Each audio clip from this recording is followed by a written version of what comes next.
ઘણા સમયથી ચાપડ ગામની અંદર જે વર્ષોથી શહેરમાંથી જે પાણી આવતું હોય છે એ ગંદુ પાણી આવી રહ્યું છે. એનું ફીણ ઉડીને ગામની અંદર આવે છે અને મચ્છરોનો ઉદ્ભવ વધી ગયો છે. બરાબર છે. એના માટે જે લીગલી જે પાસ અંદર ગ્રાઉન્ડ કરવાનું હોય એ કરી આપે તો ઘણું સારું એમ.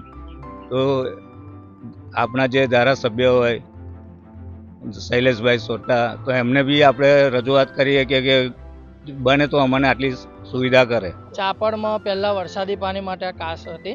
હવે શહેરીનો જેટલો વિકાસ થયો એ બધું જ આની અંદર વાળી દીધું છે. ગટરની આની રજૂઆત કેટલા ટાઈમથી કરેલી છે. ટીપીની પણ નહોતું, ટીપી પડી ગયો.